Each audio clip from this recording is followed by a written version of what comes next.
know, since I know that almost everyone knows as much as I do about Ari Thoresen already, I'll stop wasting your time.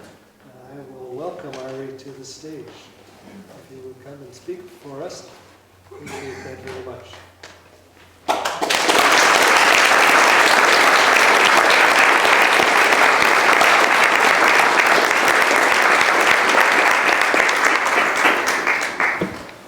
I stand, I guess. If you wish, or move it out of the way if you wish. Yeah. Yes.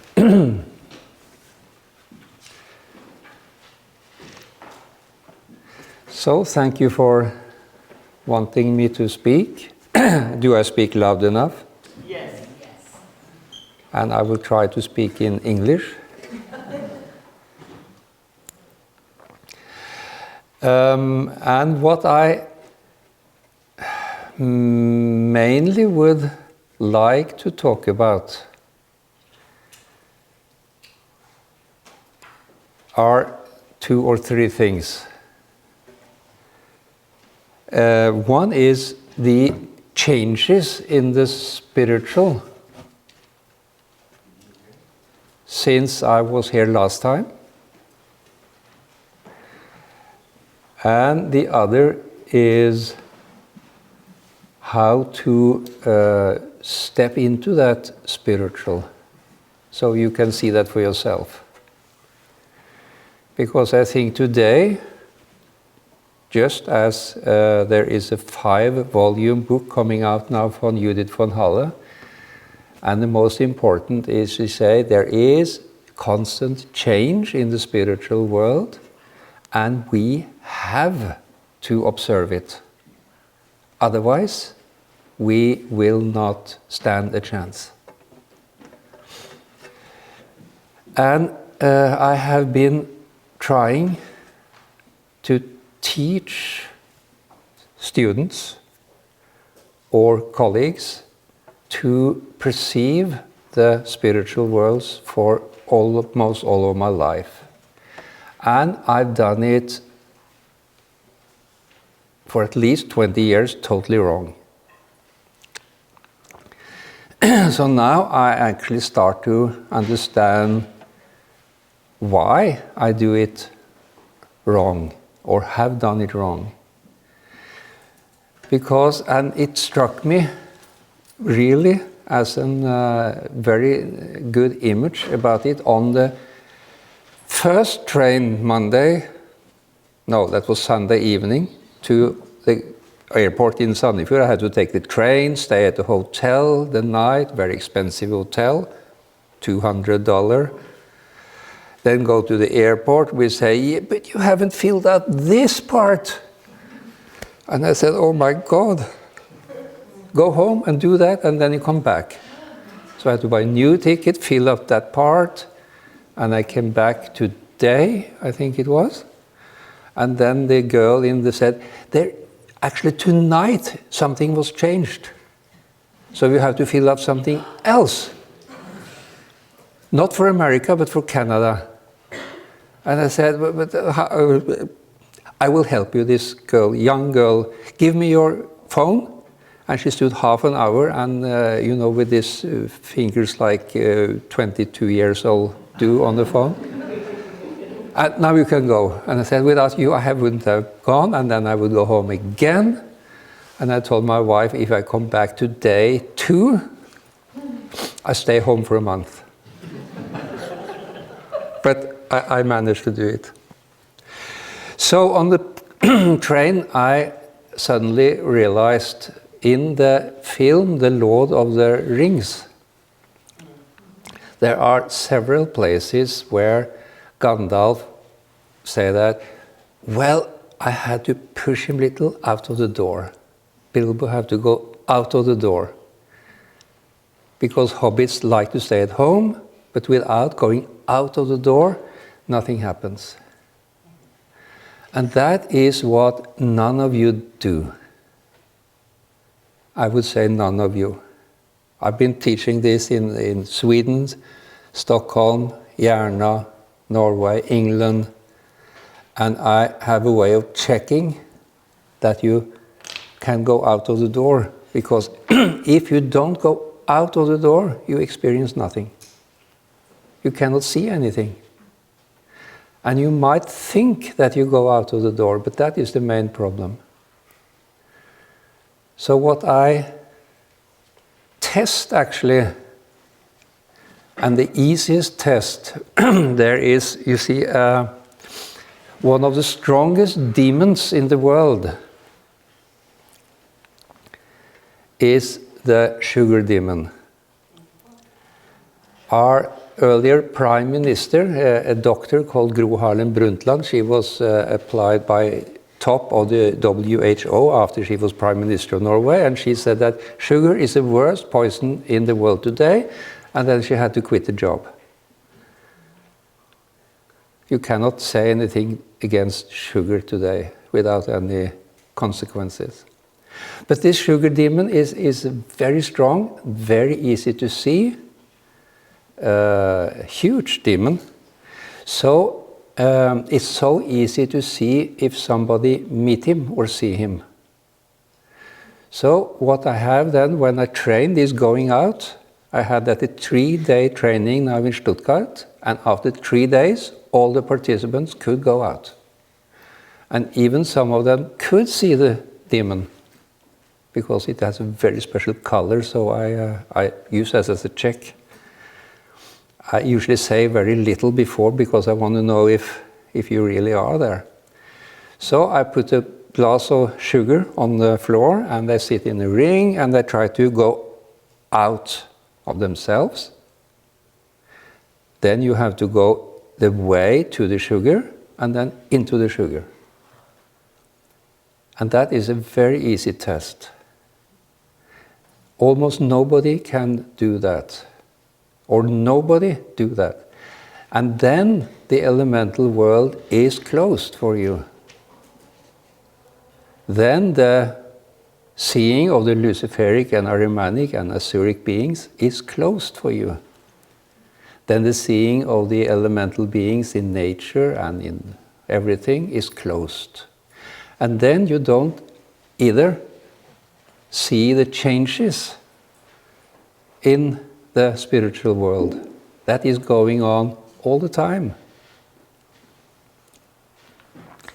And so this training of seeing it for yourself is very important for me.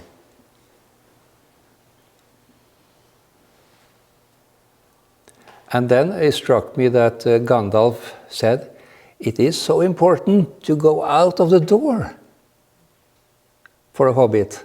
And we are hobbits. Go out of the door. And somewhere else say to go out of the door, that is a serious thing, Bilbo Baggins, because then you know not what happens. And that is true.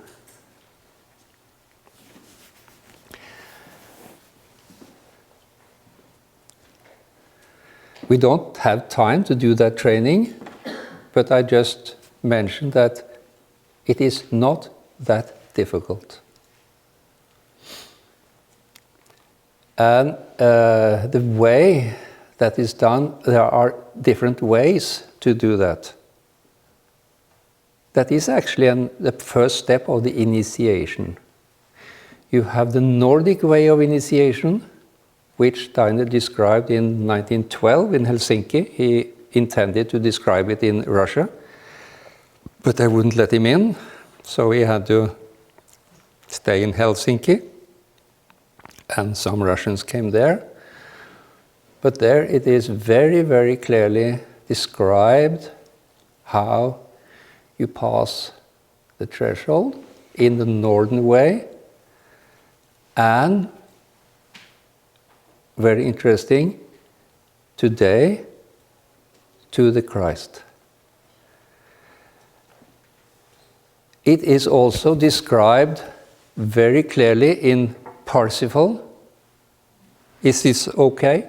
I don't know what it is. Yes. Yeah. In Parsifal, because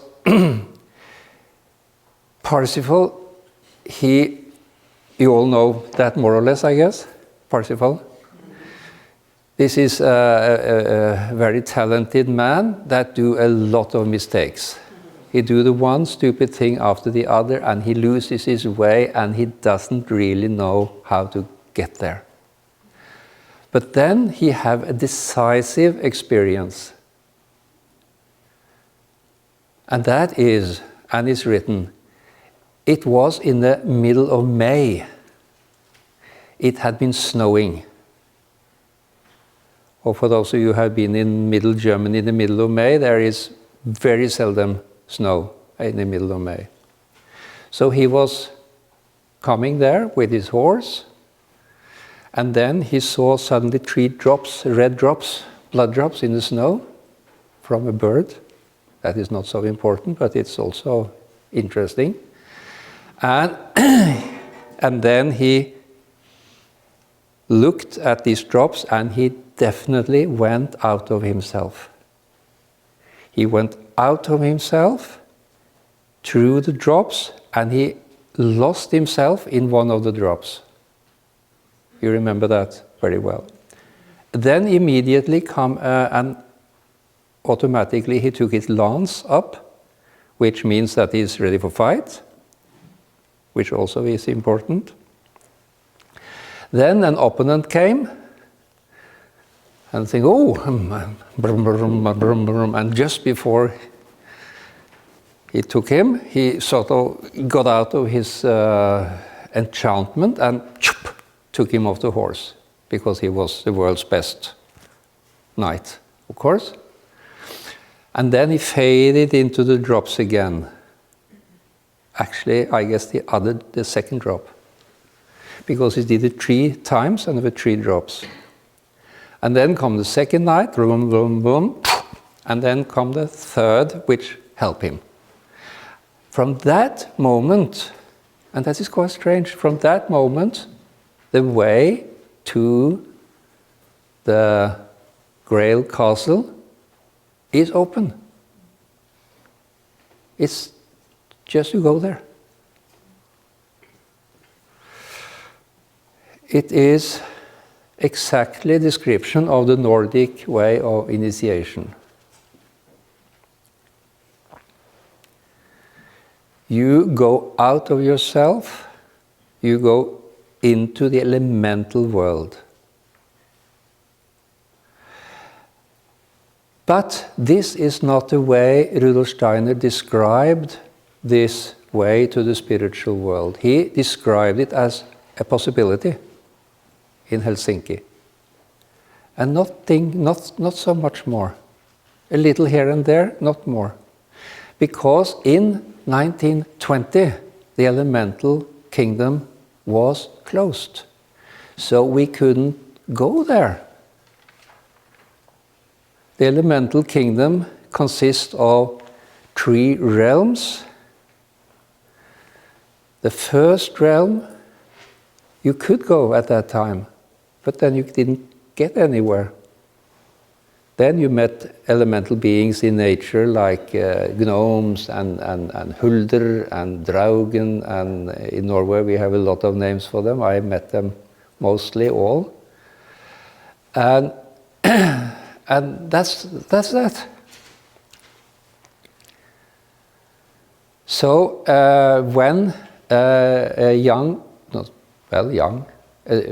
Swedish artist, Hilma af Klint, I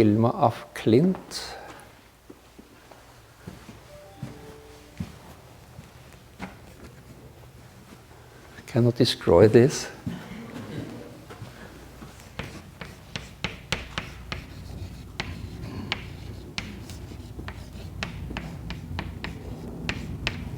When she shows her pictures to Rudolf Steiner, he immediately sees that, because he probably was able to go into the deeper realms of the elemental world, but he knew that others could not, or it was not common. Maybe an initiate could.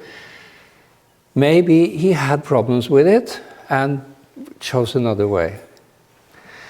So he said he was if you read her diary, he was very upset and said, you must not show this to anybody. And not make an exhibition of them until, and this is quite amazing, until 1950. And she is a very artist, very proud of her work.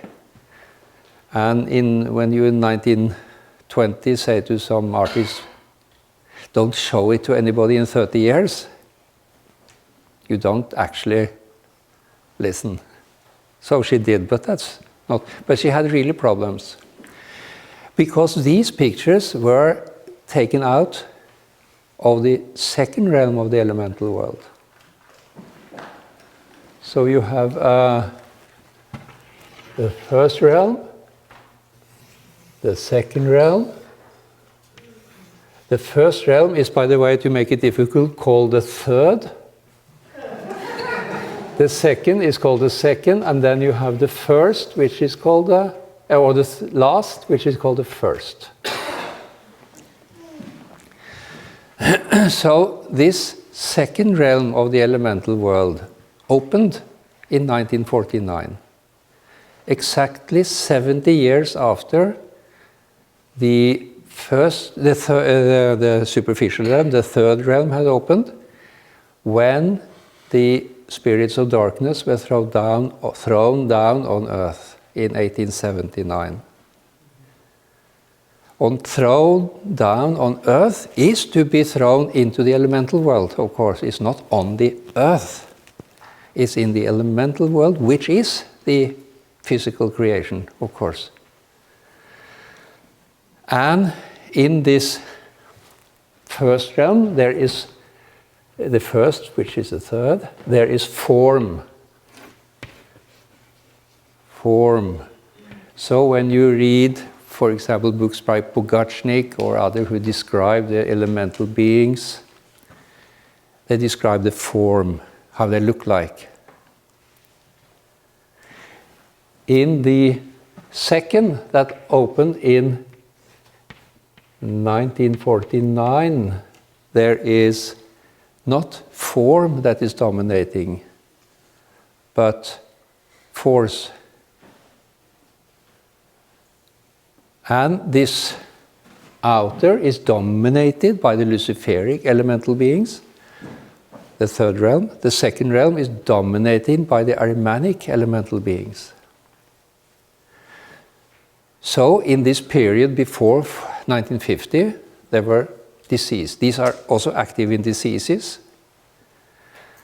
And when you then go out of yourself or into, you can see in the body of patients that there is too much Luciferic being and too little Ahrimanic, or they are not on the right place, and so on. So, and when I was in America last time, I gave a lecture in Harlem, Hawthorne Valley. There was, when I was, I don't remember what I talked about, but elemental being in huge number gathered around the house. It was in the Christian Gemeinschaft there, Christian society. A huge amount, especially in that corner. Standing here, that corner. Hundreds. And they looked like what is described as flat foot. Flat foot. The Bigfoot. This typical American elemental being who quite many see. A Yeti. About 2 meters, hairy, naked. You know about that, yes? Yeah. That is an elemental being. And this elemental being is very different from the European elemental beings. So they gathered in huge amounts. So I asked one woman in the audience, please go around the house 1 meter away from the wall and tell me afterwards. I didn't say anything more. I always give, I don't give leading questions, because then I don't trust the answer. And then she said, when I came to this northwestern corner, it was almost impossible to walk. There were so many, she it was thick of elemental beings. And I was quite amazed because they were very different from the Nordic elemental beings. That means that you have other problems to work with here in America. It's not so easy to just say do this or do that, because that's what we did. And in Europe, especially Northern Europe now, there is very popular with pan-shamanism. Pan-shamanism. In the shamanistic circles, they invite shamans from Russia, from South America, and they come together. And I was on such a shamanistic gathering because a friend of mine, he's a leader of the Norwegian shamans. And then I observed something also quite interesting. He made his ritual. His name is Ailo Gaup, a Sami man. And then all these small Nordic elementals came down from the forest and stood around us and was delighted. And then a shaman from South America should do his ritual. And this ritual looked not very different. It's a drumming and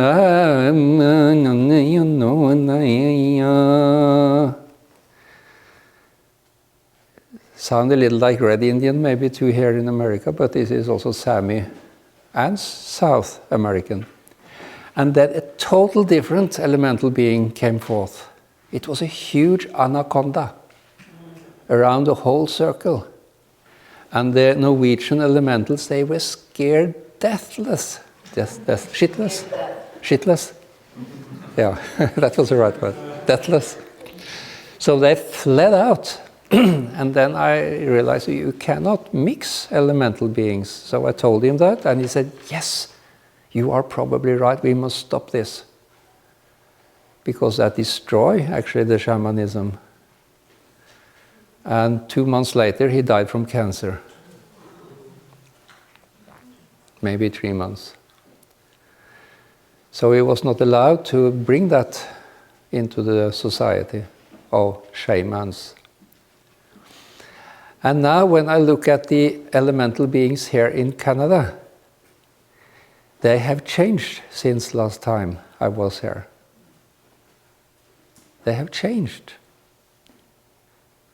Out there on the lawn. And why? And that is also very interesting because there have been a huge change in the spiritual world since I was here last time. And that is the opening of the first elemental realm, which happened in 2019. And they are dominated by the Asuric beings, which now, and also when you look at patients, before it was so easy, it was so easy to use Steiner's description, Christ between Lucifer and Ahriman, and the statue, you know, Lucifer, Ahriman, Christ. It's not like that anymore. It's changed. It's Christ between Lucifer, Ahriman, and Asuras. This third force has now come and must be reckoned with. So we must sort of change many of the workings in anthroposophy. Another change, of course, of higher degree is that Michael is no longer an archangel, but that you know. That is very clearly said by Steiner and also underlined by Sergei Prokofiev in his book The Cycle of the Year. So Michael is now an archai, and another archangel has taken over, and that is Vidar.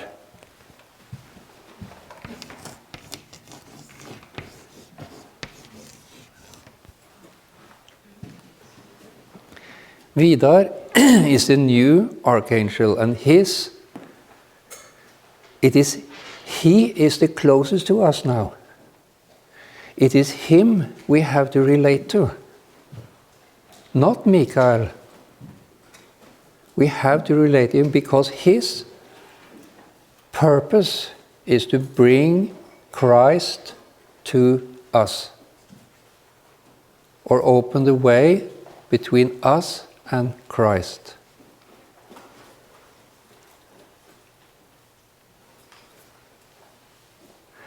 And Vidar is also the archangel or the folk spirit of Norway. So it is the Norwegian task now to bring Christ to Europe, as Steiner said it. So I happen to be Norwegian. So I have, so it's not. You all know about, who knows more closely about Vidar? Yeah, good. Vidar was very close related to the Nathan Jesus. He was the guardian angel of Buddha when he was the angel choir when the Nathan Jesus was born. We might say he was Buddha's Nirmanakaya, or angel. So when Buddha went to Buddhahood, Vidar was supposed to become an archangel, but he kept back. He had a mission later, and that is why the Vikings called him the silent god. He just waited. And he waited until 1970. You find a very good description in the Cycle of the Year by Prokofiev about Vidar, among other places. And the most important spiritual being today is not known to most anthroposophists, which I find very unease-making, urovekkende, make it unsettling. Yes. Which I find very unsettling. Very unsettling. And I understand more and more that Steiner didn't want to print the lectures because they are changing all the time. But only the foundation, how to reach knowledge, higher worlds, and so on. And even that has to be somewhat changed now, because the elemental world is now a passage to the spiritual world, and which it just was not in 1920.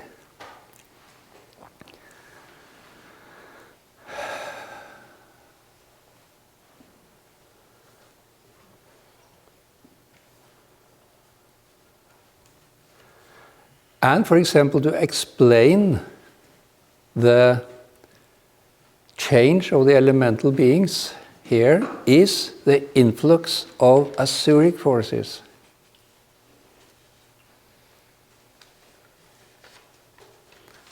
And the first real disease, you know, when there is a luciferic overweight in a disease, it is fever.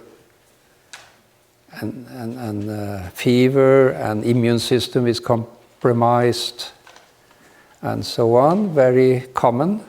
Before 1950, in around 1950, the Arianic took over, sclerotic, arteriosclerosis, heart problems took over.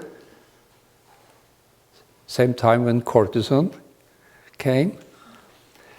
And now, the 2019, the Asuric forces took over. That's 70 years between 1879 1949, 70 years, 1949, 2019. They have a cycle of 70 years in the elemental world. And the Asuric beings, they are related to blood. There's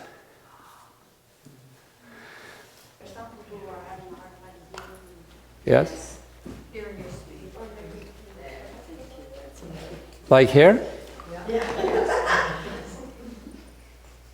What? Speak loudly.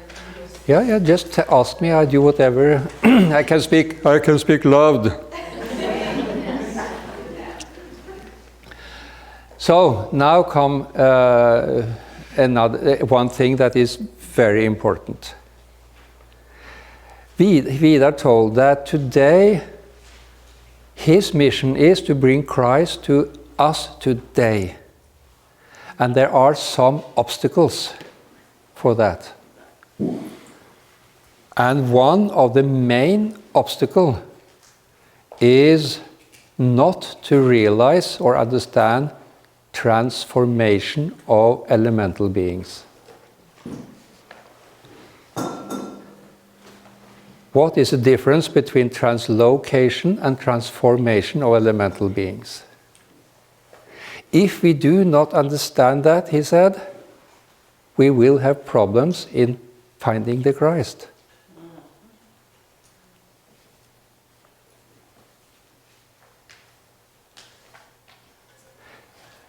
Now come, then I really got to think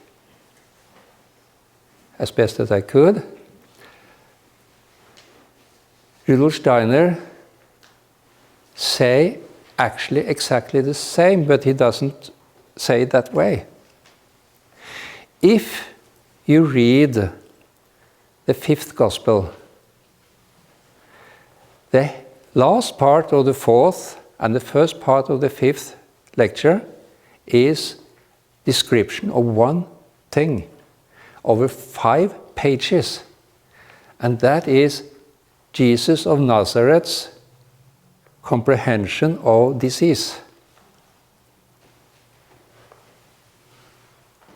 It's there, but as far as I know, nobody have discussed it or been aware of it. He, according to Steiner, he traveled around and he saw many different systems of philosophy, or healing, or shamanism, or altars, and so on and so on. And he became more and more depressed because no system cured disease. They just pushed them to the others. And he had a long description of a wise man at that time called Hillel, who did the same, and he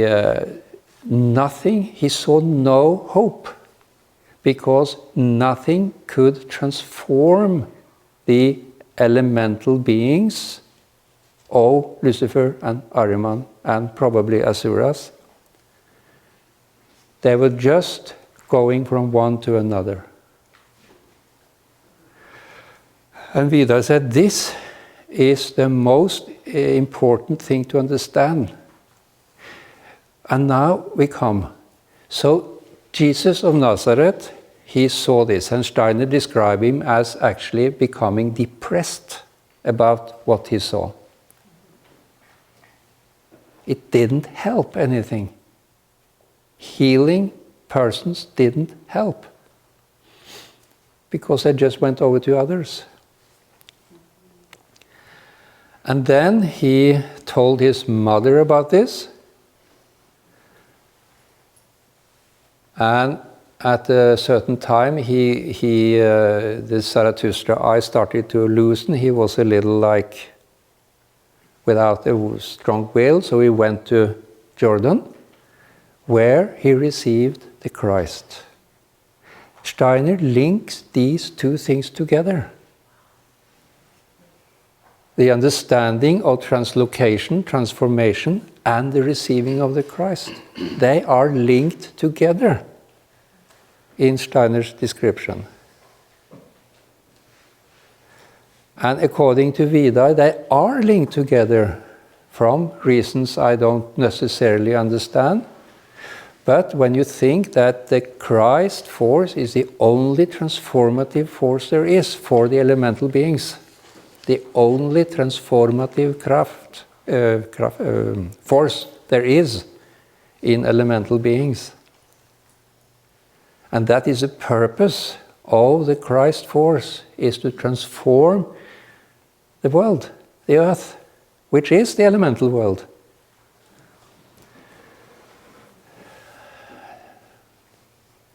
Then, from I started as a veterinarian, I saw quite clearly that all diseases in animals are translocated from humans, the owners, all of them. So it doesn't help to treat the animals. It just pushes it to others, other dogs or cats. And I started also to see that it doesn't help to treat human beings, because that also pushes diseases around. And in the East, they know this. I made a lecture on this on a congress for acupuncture veterinarians, and they said, we are just pushing it around. And I said, that's not possible, then we do a lot of wrong. And then a veterinarian from Taiwan came up and said, we know this. We have known this for thousands of years. We just don't tell you.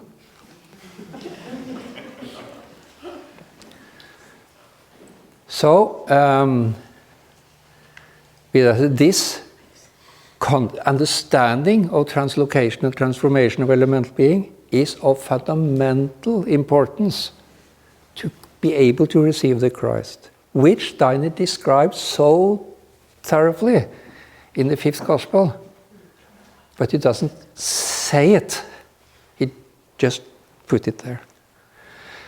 And then I thought, well, this is so important. I have to write to the medical Vorstand in Dornach and say, this is something we must really work with to understand. So I wrote to Matthias Gierke and said, this is so important. Let us take this up as an item on the next Congress or year meeting. And I got no answer. I wrote again, got no answer. Wrote again, got no answer. Then I have a friend who is head of the Weiterentbildung, what is that in English? Further education of anthroposophic arts, doctors. And he answered me, he said, yes, you are right, we know about this, but we don't want to talk about it.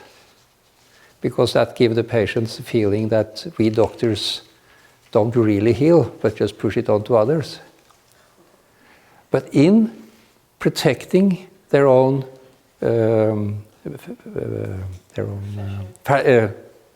profession, they hinder us from Christ. And I don't understand it. So this was one of the main, not the main, Vidar had. I've been listening to his teaching now for continuously for some year, 2, 3, 4 years. So, but that was one of the first, and he said one of the most important. And also from Dornach, they wrote to me and said, don't talk about this. But then they don't know me as an old anarchist.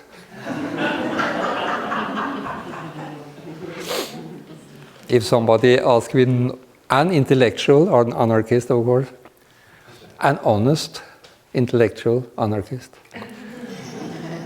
I cannot not talk about it when I see it is that important. You agree? Yeah.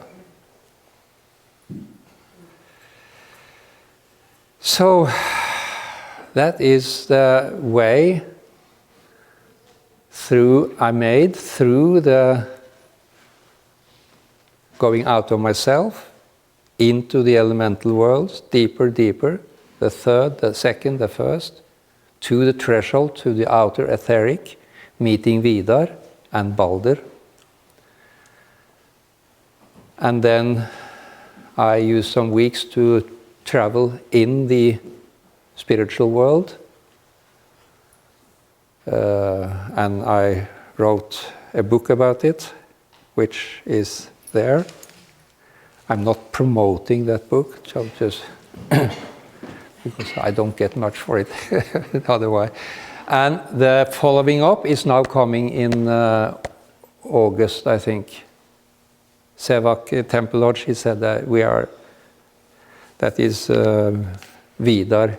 Actually, it was 3 books. It was the Traveling the Northern Path of Initiation, and then it was Vidar's teaching, and then the 3rd book was Vidar's further teaching, and he's still writing on that. So, but he put the teaching and further teaching together in one. Any questions so far?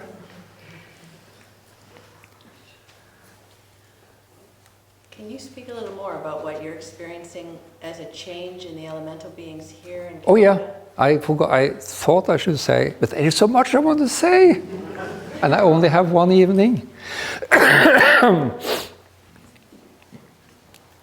Last time they didn't have an influx of the Asuric. And now? Now they have an influx of the Asuric forces. You can see that in everything. The whole world is now more Asuric than before.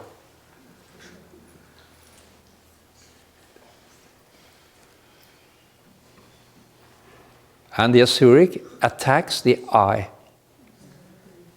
and the truth and sexuality. I mean, and love. They make it to not only sexuality, but they make it to perverse sexuality.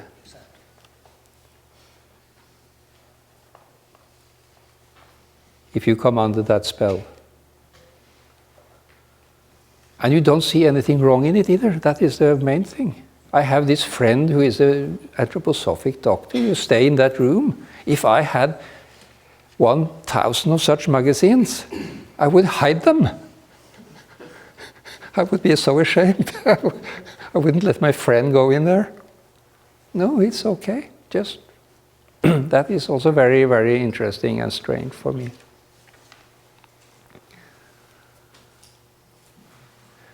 So the main change today is, of course, Mikael is an archai, further away from us, not so close, of course, important. Vidar is the closest, who give us the absolute, up-to-date, important information of how to deal with the way to Christ or through the elemental world.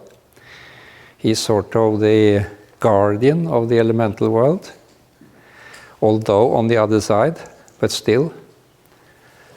And then the opening of the Asuric forces, the change in the elemental world, which seemed to be more prominent. I got a mail 2 days before I left from an anthroposophist in America. Can you say why there are so many more who observed Bigfoot now? She wrote. Can you tell why there is so many more observations now of Bigfoot? Bigfoot, Sasquatch. Yeah, Sasquatch or whatever. We don't have him in Norway. And that was a quite shock to me. In Norway, I am used to decent elemental beings. They have clothes on. They have a little cap. Here they are hairy, naked, and without manners.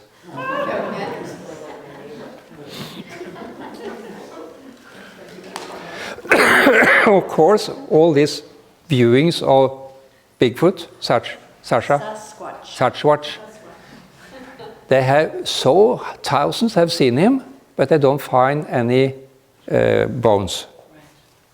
What is obvious? He's in the elemental world, of course. It is so obvious. like Nessie is in the elemental world. So many have seen her, but they never find her. It is so obvious that the scientists don't even think about it. And people, the group sit by Loch Ness day out and day out for year in and year out with photographs. I sat there one night myself, and I can tell you I saw her. But they told me, those who I sit together, now I tell you a very typical story, they said. We had been sitting all night with the camera waiting for Nessie. We started to get tired.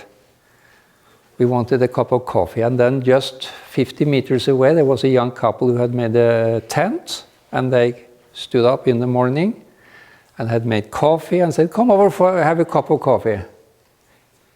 Okay, 50 meters. So they left the camera, went to have a cup of coffee, and exactly when they reached the coffee, Nessie came like a damp boat, steamboat. And they ran back, and it was too late. And they said, this happens so often. Of course, it's not in the physical world. Don't they see that? So many hours, it's not necessary to sit there. But if you go into the elemental world, you see her immediately swimming around there. Yeah. Dr. Thoresen, in your book, you mention about the importance of nutrition and its relation to the outer etheric world. Yeah, that was the next important thing from Vidar. Okay. And when he told that, he said that the biodynamic agriculture doesn't work good enough anymore. And then I started to find out this, and it shows to be correct that in 24, when Steiner gave the agriculture course, he had a secret course in the evening for just 5 or 6 of the peasants, of the farmers, where he told these 5 or 6 that what I teach in the main course is not enough.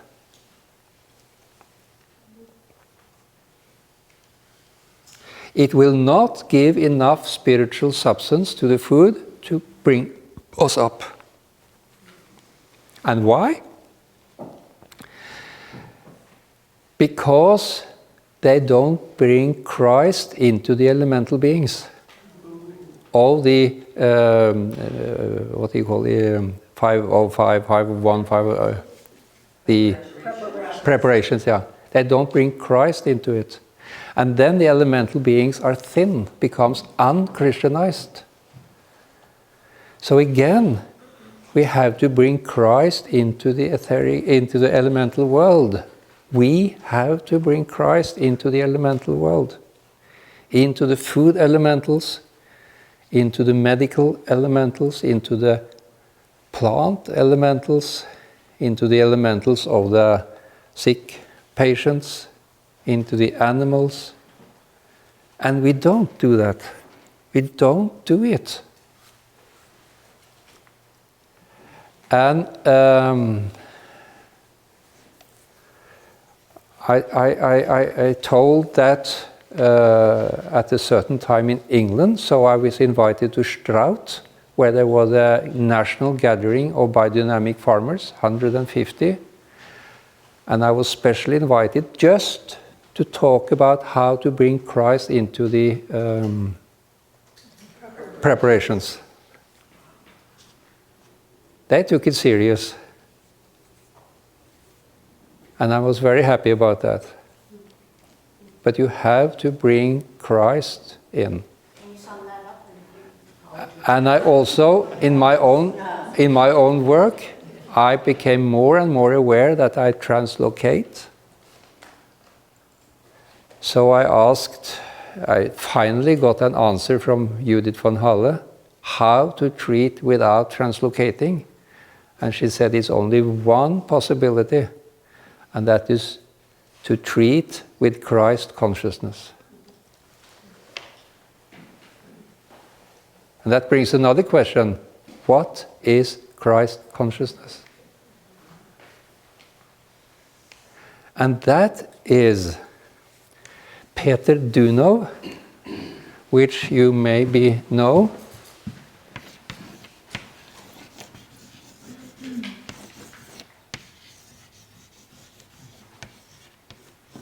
You know Peter Dunow?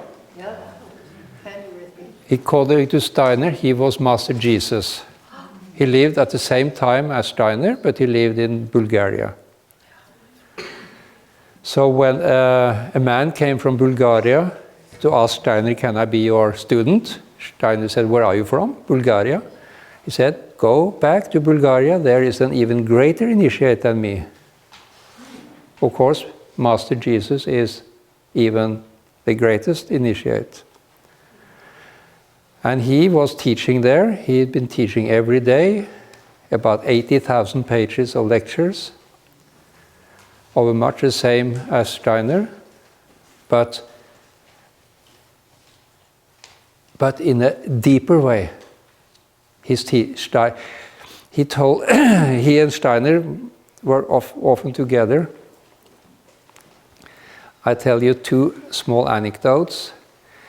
When there was a problem with Krishnamurti in the anthroposophic contra the Blavatsky problem, and Madame Blavatsky wanted to present Krishnamurti as the reincarnated Christ. One day Krishnamurti got a letter. This you don't know. He opened the letter, and then he looked at Madame Blavatsky and said, I am not the Christ. I go out of it all. Who sent that letter? Peter Dunow with a runner from Bulgaria to England, handing him the letter.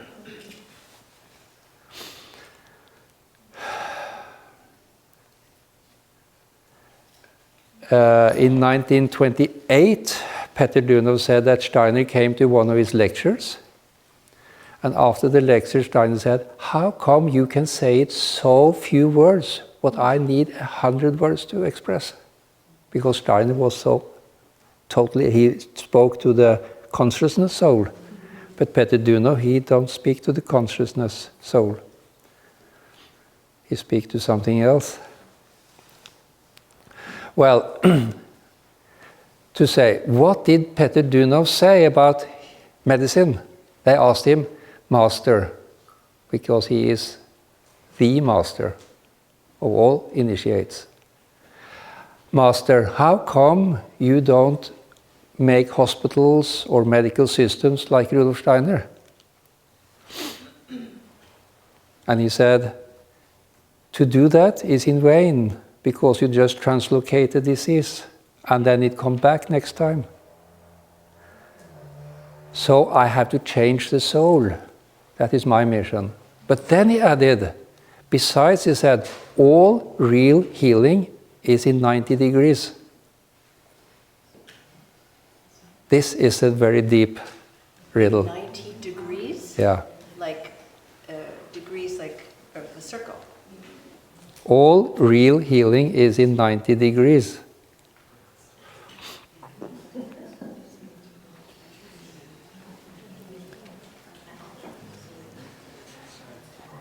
Which is understandable when you come to Steiner also, but he used much more words to say it, of course. And Steiner said, in the future, the most important thing is not actually what you do, but when you do it. If you work with the morning, evening forces and the midday, midnight forces. And he elaborated on that. And now it shows that if you have a disease, you have the zodiac.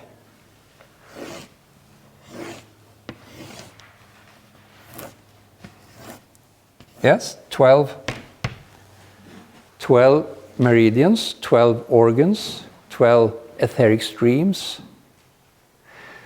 If there is a disease, let's say in kidney, everybody agree there is a kidney problem.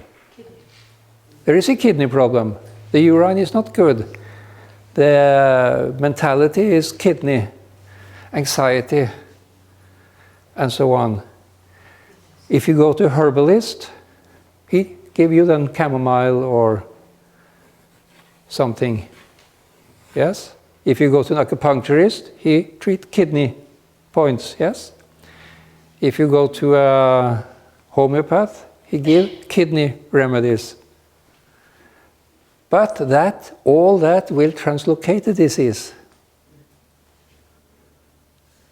And that is described in all schools. When you learn homeopathy or craniosacral therapy or herbal therapy, everybody learn to protect themselves so not the disease jump over to them.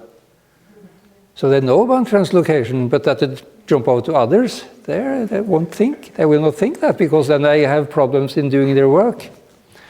But what is 90 degrees? Here.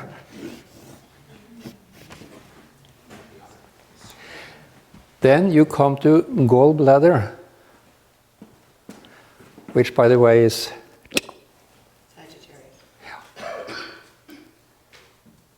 kidney is, by the way,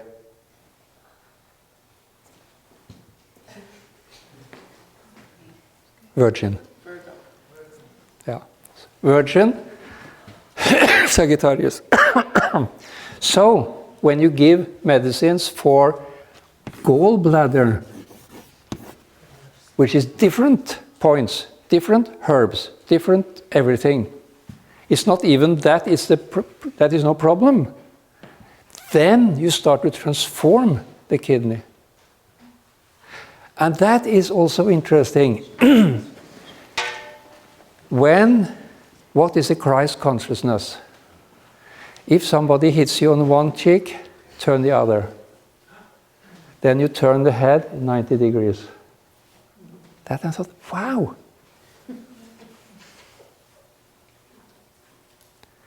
So the point is, and love thy enemy. The disease is thy enemy. Love it. Don't treat the disease. Go something else. 90 degrees. That is what Peter Duno meant by all real healing is in 90 degrees. That is a new medicine.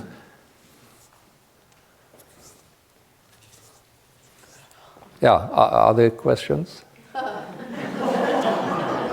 you elaborate a bit more about Christ consciousness and 90 degrees? You mentioned Christ consciousness just now. Judith von Halle said we have to treat with Christ consciousness. That is the only way to transform disease. And then I used 2 years to think about what is Christ consciousness. And Christ consciousness is love thy enemy. If somebody take your jacket, give him your coat. And turn the other cheek, which I all my life didn't realize. If somebody hits me here, I should do this. Doesn't make sense. But of course, it's not meant by somebody hitting you. It is meant allegorically, or what? Yeah. Metaphorically, better, even better. That means we have to do this. And also, if you tame a horse, if you go straight to the horse like this, but if you go like this, 90 degrees, then it goes very well.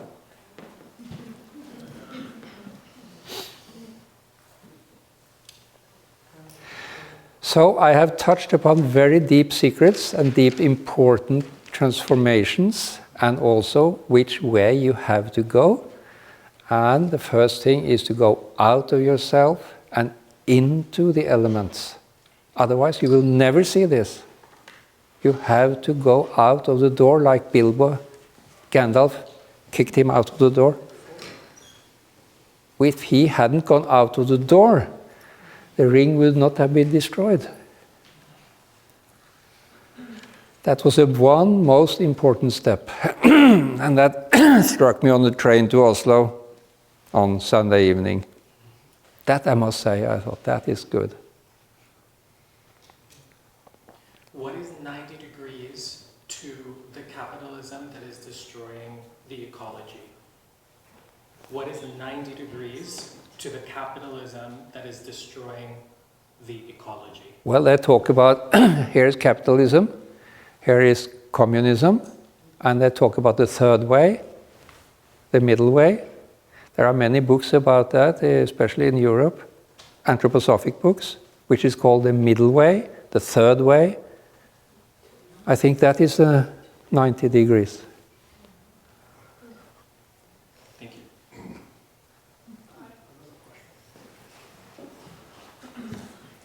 Ahriman and Lucifer allow us to obtain our freedom as human beings. Even in the fifth gospel, there is the meeting of Christ with these individuals, one who had illnesses primarily due to Lucifer and the other from Ahriman. Yes. Where is the role of the asuras in our development as human beings? The Luciferic go to the, you might say, the astral body, the feeling. The Ahrimanic go to the etheric body, sclerosis and so on. Asuras give to the physical body and the eye, and the blood.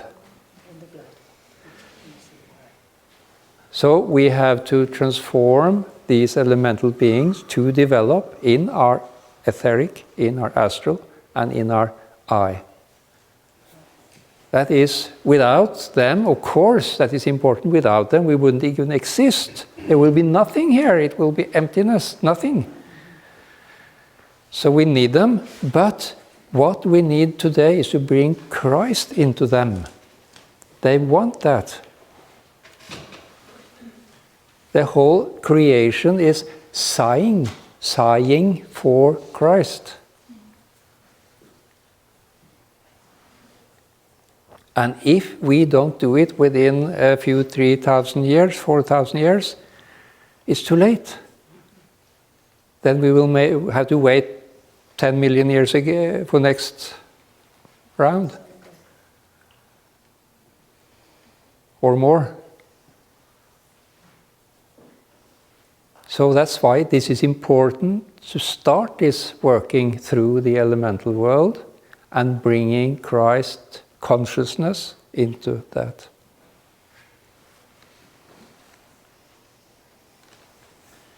I'm just wondering if you can speak a little bit more in detail about how, when you're treating a patient, you can understand if a translocation is happening, and if all of these modalities that you spoke of, homeopathy, herbal medicine, acupuncture, etc., if they all serve essentially to translocate disease, It does. What happens to these modalities, and how can they be utilized in such a way that they're not serving to Change into 90 degrees.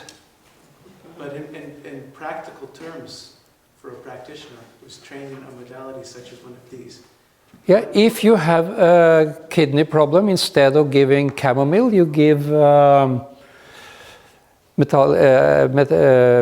metallicum.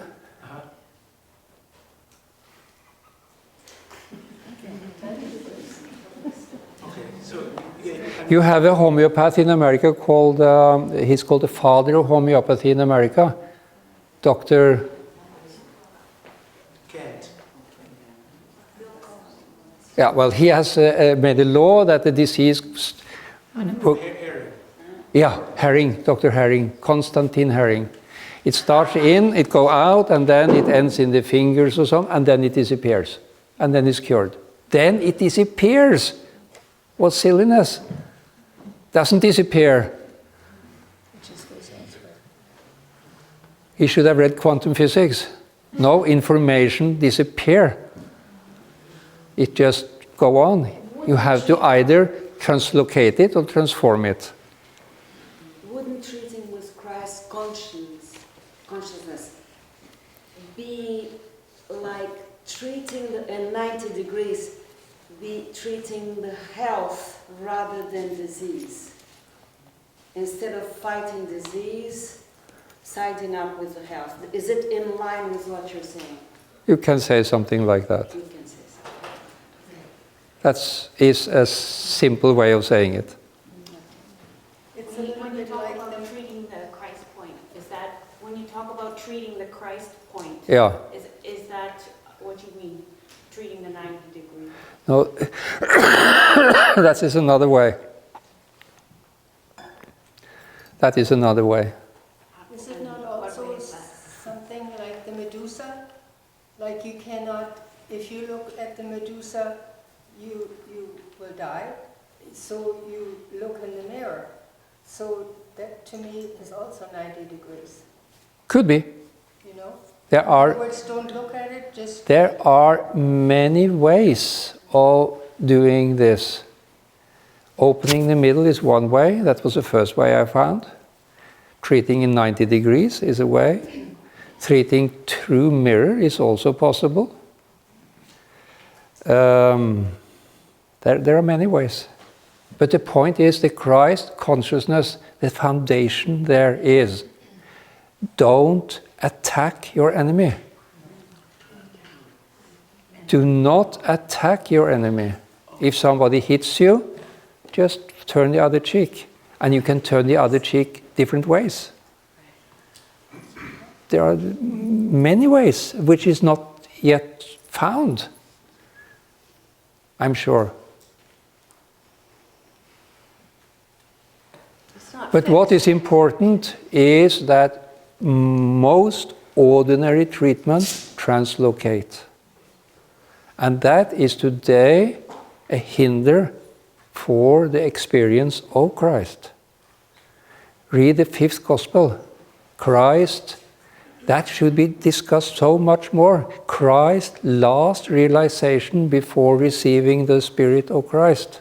Jesus' last realization before receiving the Spirit of Christ. Steiner put them together. That is not by chance. 5 pages.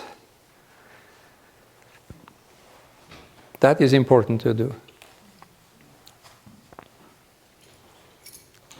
Recently we've seen kind of, to my view, shocking advancements in artificial intelligence. And I fear that its kind of ability to at least superficially mimic human consciousness will maybe make the majority of the population believe they are machines. I was wondering what you think AI is like an expression of on a spiritual level. Does it have to do with Arman and all of them, yes. all of them. But if you look at the 4G mast, you see Lucifer and you see Ahriman. If you look at the 5G mast, you see also Asuras.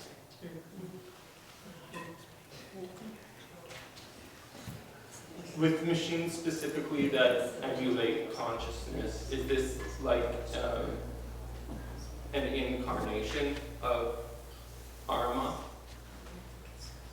Once more? Like machines that emulate consciousness, like the recent like Lambda. They are, in what I can see, they are all three. Yeah, okay. And how should we go about dealing with this? As I see it's a pivotal factor in... Yeah, I don't doubt that the 5G mast is creating disease. I don't doubt that. And I've seen areas where they do. But when you bring then Christ into it, the pathology disappears. It was a man from Australia. He had put solar panels. Solar panels create Asuric beings. So he put solar panels on his roof, and after that he had a constant headache. And he was scientific, so he said, I have a field now for 5,4 Gauss or whatever. Yeah. So then I put the Christ into this solar panel, and then he wrote back, it didn't work, what you did, he said. It is still 5.4 Gauss. Is Gauss correct? Gauss. Yeah. So you didn't take away the field. And I said, but the headache? No, that's gone.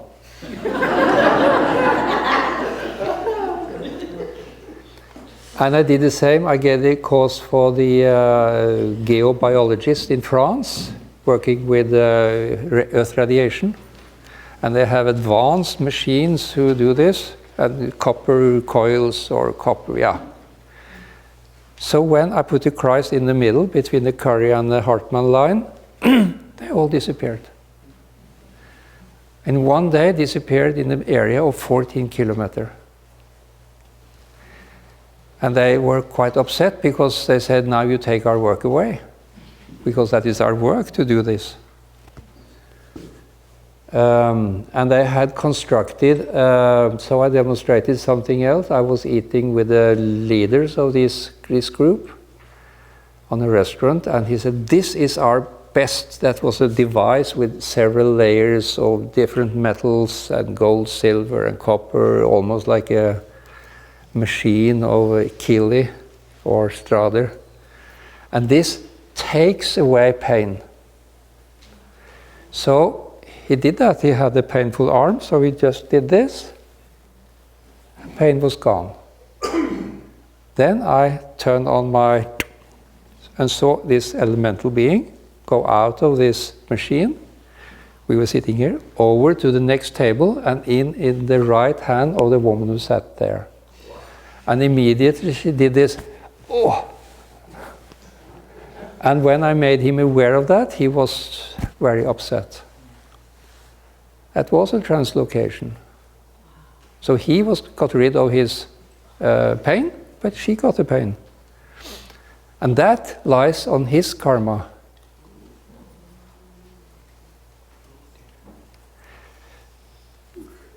So I was not invited back.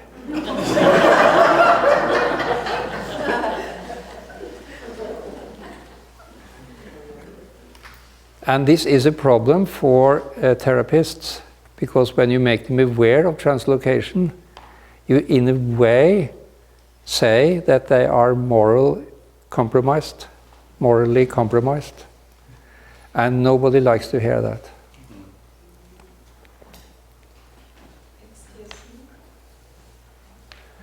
And this is with physiotherapy, even with massage. I have a masseur, I go once a month, and she said that, yes, we know we have to protect ourselves, we are aware that it can go over to others on the waiting room and such, but we have no idea what to do, so we don't discuss it. What is the difference in the nature of cure then? How can you tell if you've actually cured a patient or you simply have translocated the disease? If the elemental being of the pain in her shoulder go out, then it is translocated, sorry. But if it starts to change, then it is transformed. I can see it. But I know if you bring the Christ consciousness into your healing, then it does transform. That you have to believe. In terms of the inner orientation of the healer, him or herself? You might say so. And also Christ consciousness is not to go directly. So if there is a problem here, you go 90 degrees, you massage here, maybe. Another place. I asked several masseurs to do that. see how that works, but it is so against what I know. If you are a patient, come to a masseur and you have pain here, you expect him to massage here, and if you start to massage here, you don't pay him, or here. You don't pay him. So that is a problem. That is a problem, and I do that. Last years I have treated all my patients in 90 degrees. But I'm not massaging, so then it's easy to see. If you give herbs or homeopathics or needles and such things, then they don't really understand it. So I don't say it, of course, I just treat. And then I observe the results. Are they changed? Which they are. How do we go out? How do we see the elemental world?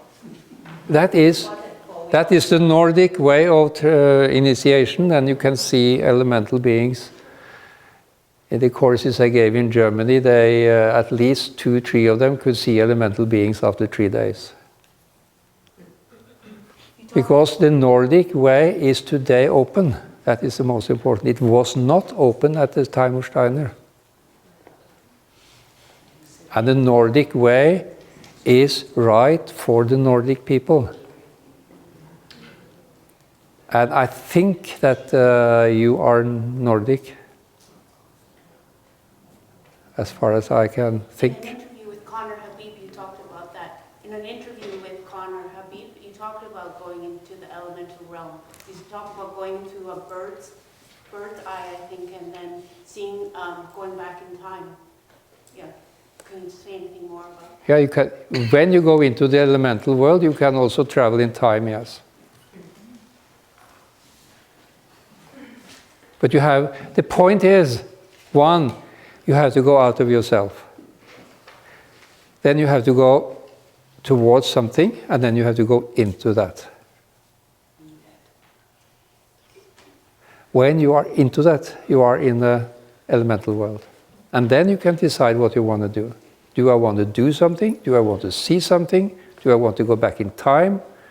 And so on. But the point is, out of the door first. And somewhere, then you can decide what to do.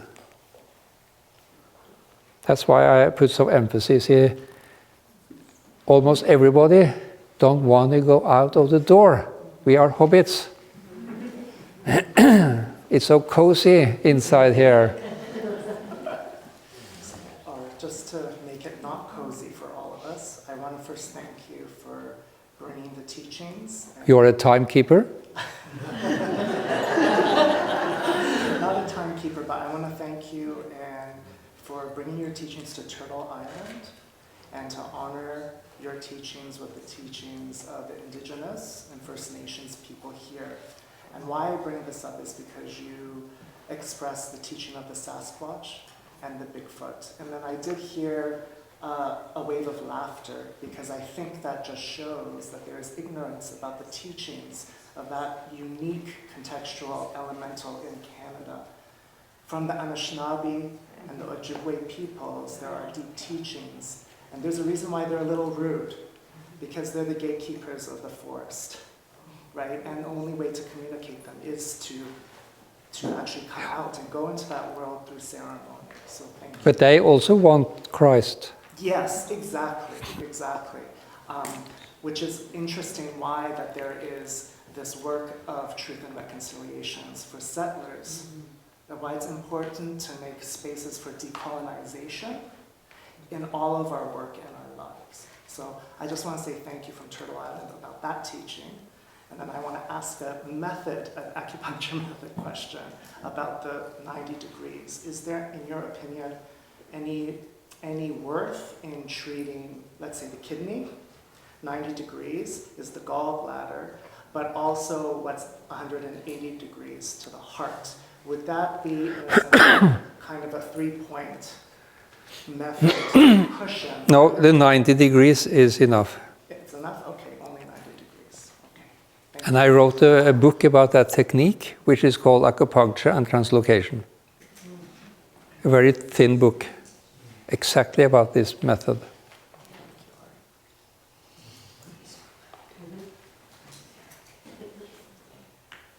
If I may, Okay, I just want clarification. Okay. So a while ago you said that solar panels create elemental beings. And I just wondered if, I think you said it's elemental beings, but is it a creation or an attraction? Can you say it again? A while ago you said solar panels Oh yeah, create an elemental they being. create them. So is it a creation or an attraction? No, create them. They create them, okay. So like first they didn't exist, and then once these panels are in place. And I will tell you, this is very interesting, because when I watch the elemental beings in Norway, we have water energy. All Norway have water energy. And they are Arimanic. Bad enough, but not too bad. And then I started to watch from the windmills. They were badder. Worse. And then I came to watch this with the solar panel, and they were terrible. They looked like the jinns of the desert, described in 1001 Night. Then I was in Sweden, giving for horse people, actually, and I'm talking about these different electricities, because I bring quite much spiritual things into horse lectures too. And then a woman there came up to me afterwards and said, "This is very interesting, because in Sweden now I am part of a secret group to solve a question that they don't, or a problem that they will keep secret. And the secret, I don't know if you know it, but that is electricity from solar panel destroy machines. You know that? Destroys what? What- Machines, destroys machines. When I came back to Norway, I happened to find in the news that I have seen the duration of TV. You see cabins up in the high mountains of Norway, they are often driven by solar panels. People who want a TV at the cabin, you know, and there's no waterfall, so they have a solar panel and a TV and a mixed master or something. They last only half the time. And in Sweden, they have seen the more solar energy they put into the grid, the more machines, even in factories, cars, everything is destroyed. And what you say, she said, is totally correct. Because the Asuric beings are created by solar panels. They are destructible. They are destructing. The Ahrimanic is not that destructive. And the Luciferic is actually quite nice in a way. And the Asuric are very, very dangerous. I saw one gang of them in the desert. I was traveling to Australia, so I stayed 2 days in the desert of Arabia. So I paid some young men something to drive out in the desert. And then we stopped far out in the desert. And then I saw a group of Asuric beings coming. And they had a leader who was bigger than them. And I thought, I had never seen that before at that time. So I looked at him, and then he saw that I saw him, and that was, he didn't like, so he turned and came up to me. And I was very calm, because I have enough power to withstand most elemental being, but not him. He was taller than me, and he looked at me, and he came closer and closer. And he was terrible to look at. Terrible. And when he was 10 centimeters from my face, I started to become worried. Become worried. I started to become frightened. So then I did the Mikael sign, and then he disappeared. I could have done the cross. Somebody asked me, why didn't you do the cross? Maybe that would have worked. But I thought about the Mikael sign. And they live in the desert. So I have been wondering for years why they live in the desert. When I came back to the hotel, I asked the Arabians who sat there, what are that gang? And they said, you're not supposed to see them. That is only we Arabians who can see them, not Christian dogs. So they didn't want to talk to me about that. But then I have been thinking, and the Arabians say the desert is evil, it creates evil elementals. You have the sun, very strong sun, and you have the desert. And what is the desert? No water. What is the desert? SiO3, silicium trioxide. Yes? Yeah. Yeah, silicate. What is a solar panel? The same. Isn't that interesting? Oh, that's very interesting. They also put all these banks of computer banks in the deserts. They're building cities where they keep. Yeah, the important is this electricity is creating disease, destroying our society, destroying everything. Don't use solar panels. In 100 years, you will say, he said it. Why didn't we listen? But you said this is a story being up here to help us to develop our physical and eye, right? You might say that. What's the next step? You might say that. We must. But then we have to know about it and be aware of it and not just make it. There are almost nobody who are aware of it. Yes, we shall not put it away, we shall meet it, 5G, everything, but we have to meet it with Christ. So you're right. But don't use too much solar panel, that is the point. When it comes to renewable energy sources, if it's not solar panels, do you have a recommendation? Use less. Just use less. There is no good way of having what we do, lights all day, warm houses. You should freeze a little more.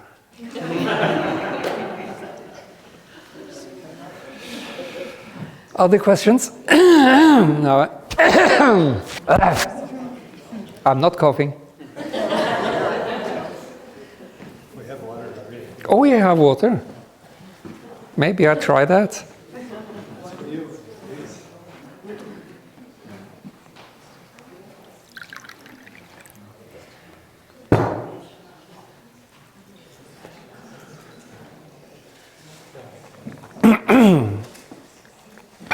Maybe that makes it better. You, yes.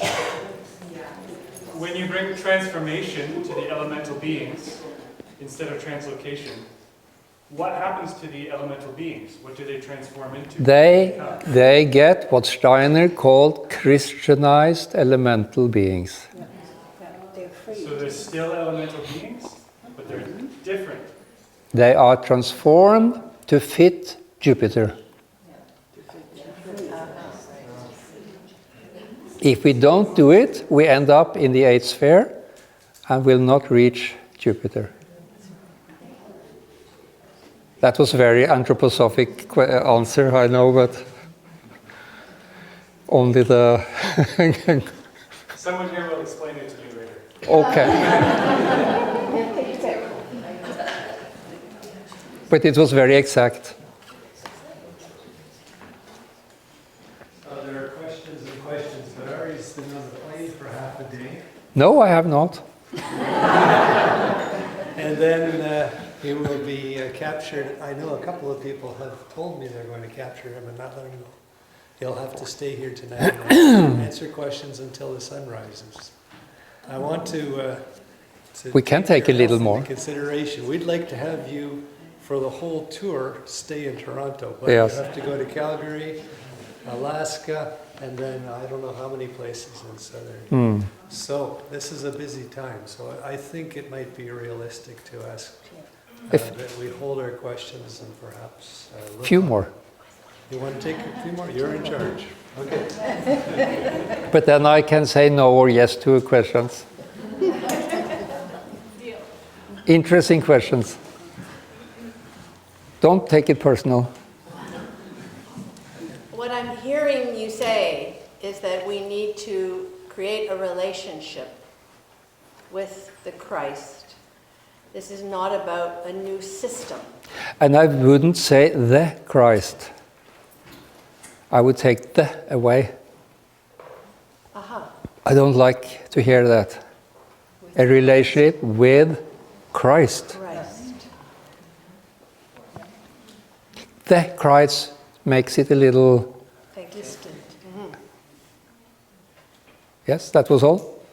Yes, that's what I say. That is actually all I say. We have... That is so important today. Christ have become a taboo word. And it is so important to do that. Yes? What was the difference in Vidar's teaching of the development of our solar system from Steiner? You said he went through all the evolutionary steps, but it was different. What was the difference? Other questions? That was too much now. Okay. Read the book. It's there. Which can borrow. What? Which book? This one. You can borrow it after. And the new one that comes now, which is called Meeting Vidar. Meetings with Vidar, maybe. If sickness changes us and it teaches us something, we learn from it, and we evolve our souls in some way from that sickness, is that an indication that it's been dissolved or transformed and not merely... You have a little too much American dialect for me. Sorry. If we learn something from a sickness, if we evolve our soul from that sickness, is that an indication that the demons that cause the disease are dissolved, not merely translocated? At least partly. Okay. So that's a kind of a center way of proceeding in turning towards the sickness as a teacher would be a way of proceeding with the middle or the 90 degrees. From what I think you say, I say yes. Is that a Canadian dialect? Yeah.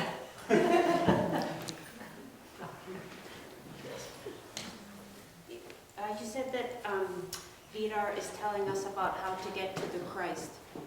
What is he saying? Yeah, that's what we've been talking about. Next. That's different than Michael. Yes. It is more practical. Vidar is practical. Mikael, if you read the 19 lessons, it is, who can say they understand it? It is so huge. This is understandable. It's a level down. You must think, when Mikael gave the 19 lessons, he was almost an archai. It's very, very complicated and to understand. This Vidar, what I call the Vidar school, is more down to earth, which it is more down to earth. Yeah? Lady over there. The lady over there. What is it like to be in connection with Christ? Next question. Other questions? Now it starts with too personal or too total or too... What you asked took 2 hours. Who asked that? The differences. Yeah, yeah. Yes? you distinguish between the northern path and what Steiner outlines in How to Know Higher Worlds as distinct, but what you describe as going into the thing, I feel like that's part of my practice already, and it seems derived from How to Know Higher Worlds. Is there a sharp distinction, or do they come together? There are northern path, southern path, western path, eastern path, and central path. They all come together in Christ at the end. But there are different paths. It's okay to feel that they're combined. Not really, they are paths. And to follow, Yeah. if I'm studying How to Know Higher Worlds, not to seek ways to incorporate what you're describing, but to use what I'm using and work with what I'm learning. Well, if you have sort of the capacity to follow two ways, that is possible. That is as easy as having two wives.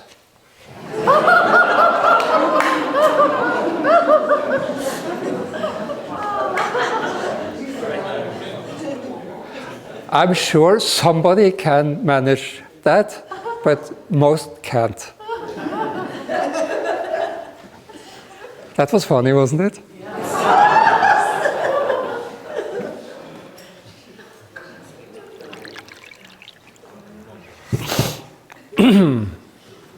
I think it was funny too. Try to talk slower. Oxford English, please. The recent kind of interest in UFOs and aliens in the kind of public domain, does that have to do with the Azuric? Or, in your opinion, what is this phenomena have to do with? Elemental beings, yes. And the recent increase, does that have to do with the first sphere opening, becoming active? Yes, you see, and that is this 70-year cycle. Have you found 70-year cycle in the UFO? No. Yeah. Yes. Because now the Azuric is strengthening the Aramanic. They have a cooperation. So now it is easier to see elemental beings. So now probably there will be more UFO sightings. Yes. But now they are more in the Azuric way, because they cooperate, Azuric and Aramanic. And that will be interesting.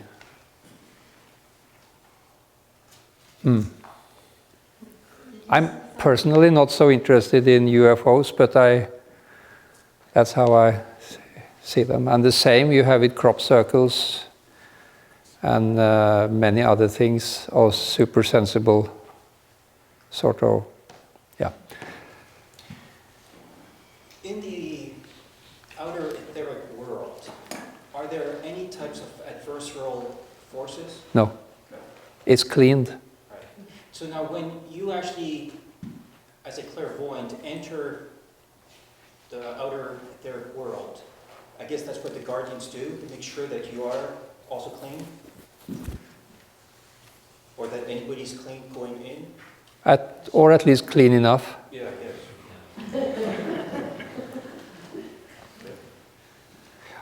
And it's also important to differ between the inner etheric world and the outer etheric world.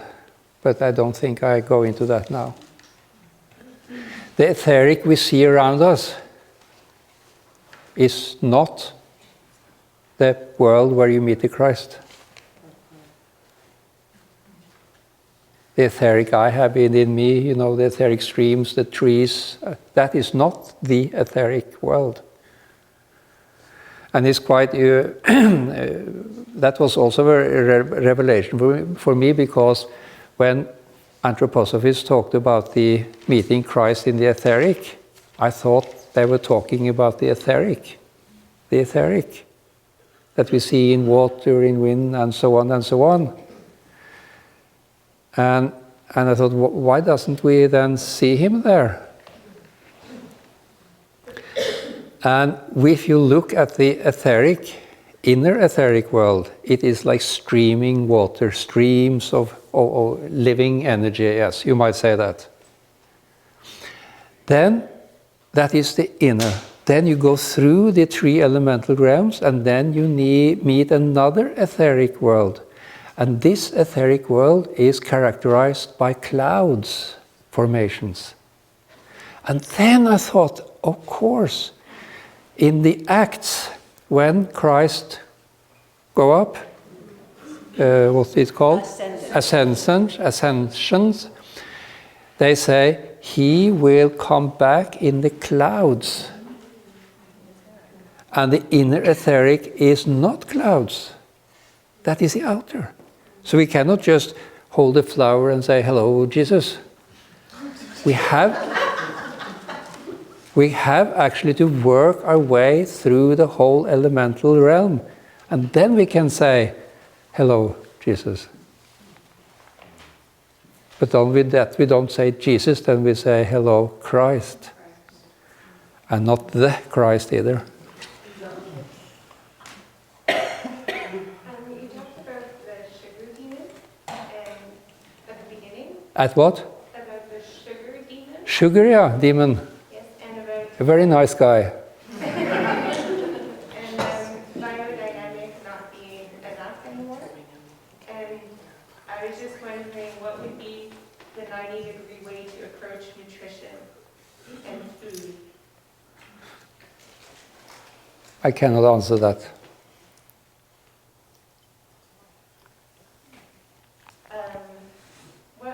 How to approach food or nutrition? That is to put Christ into the elemental being of growth. The plants. That is the biodynamic agriculture as Steiner taught it to this little group in the evening and not the main group.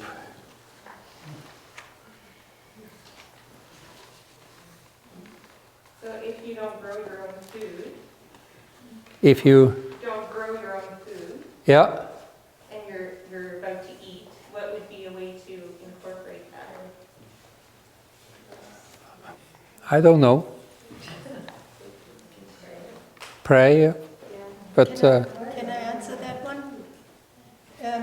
It would be that you grow the food for your neighbor and your neighbor grows the food for you, and everybody, you don't eat your own food, you make sure that you feed everybody and everybody feeds you. But the problem is that she don't grow food, so then what? Then I don't have a good answer to that. Sorry.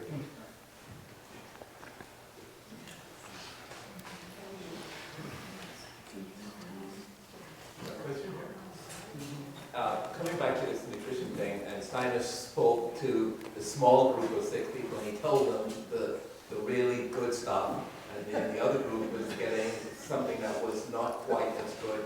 Is there any organizations, any farmers practicing the good stuff today? And how can we tell? There is you see, nothing was written down. But Adalbert von Keyserlingk was part of that group. That was the son of Johanna von Keyserlingk. He was part of that group. He was 16 or something at that time. So when he was old, he wrote a book about it together with Paul Emberson. And this book is published. And this book is called The Death of Nutrition. There it is described. But not the technique is not described. It's just, Steiner said that even though you grow in biodynamic, it is not enough to save humanity. Sort of. Because there is no Christ. I have gone to biodynamic farms. They do their preparations, but they don't bring Christ into it. The elemental beings are thin, Christless.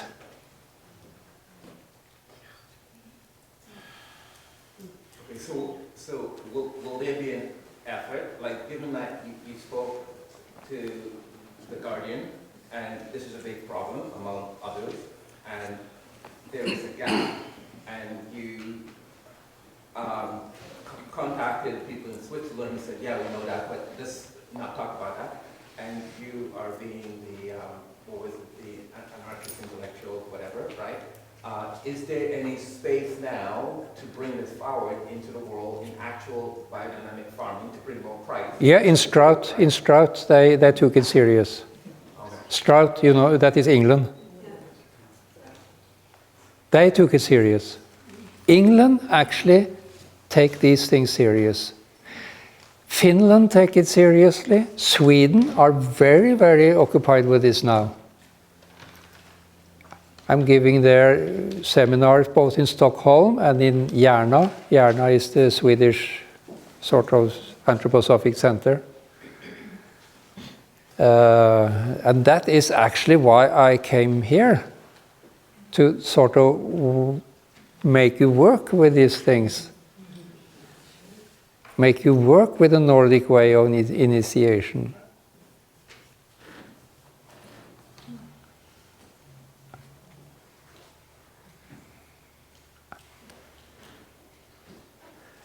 And Paul Emberson have another book, which I read with great interest. It is volume 3 of the From Gondi Sharper to Silicon Valley. Have anybody read that? What's it called? From Gondi Sharper to Silicon Valley. They are 3 volumes. I guess you have not read the 3rd volume. Who has read the 3rd volume? It's in French. I don't think it's in English. That's why I ask, who has read the 3rd volume? Yes, a friend of mine has, and has been Yeah. telling me stories. And the most shattering in the 3rd volume is that Paul Emberson go into much of these problems I talked about with your nutrition.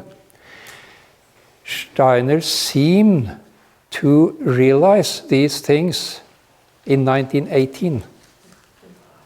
And he tried to change the direction. He tried to learn English, among other things. He's really trained on English. He wanted to put it over to England because the German folk soul was destroyed. There was no foundation in the Germany for anthroposophy, according to Steiner. And the Germans don't like to hear that, of course. And this is the 3rd volume, which is extremely interesting book. And also, it seems that he started to understand that the sort of the German way of initiation didn't work good enough. There were not enough people who managed to go through it. So he wanted to change to the Nordic way of initiation.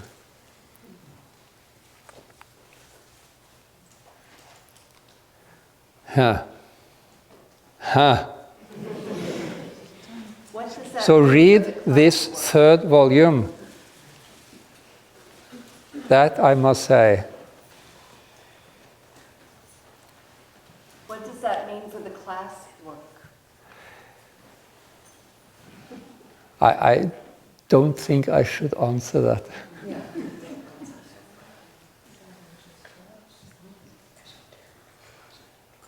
That was the answer. That's a tricky question. And I refrain from answering. That's the answer.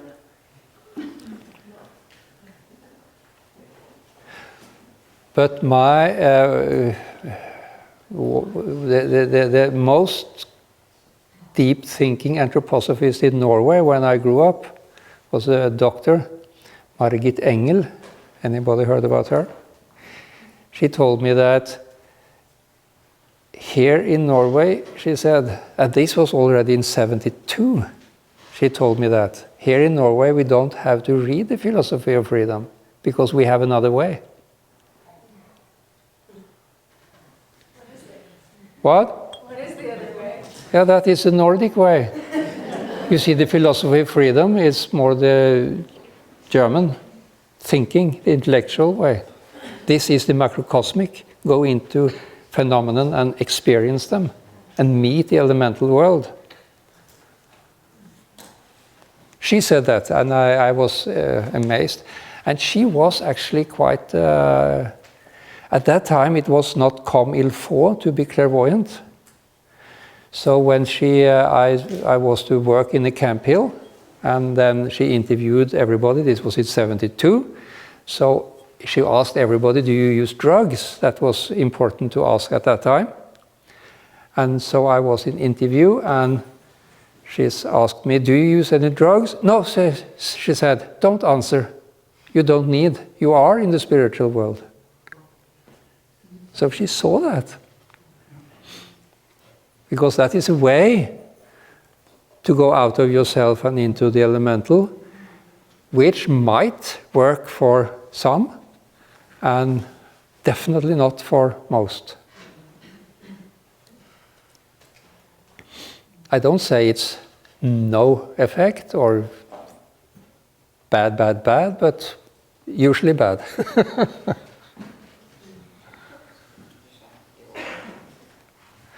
Now I think we put an end.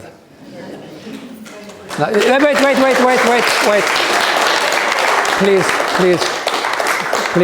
Please. When you have talked about these things, you build up elemental beings. And clapping, kill them. No, that's silly. You can say thank you, that's enough. Clapping is terrible for the elemental beings.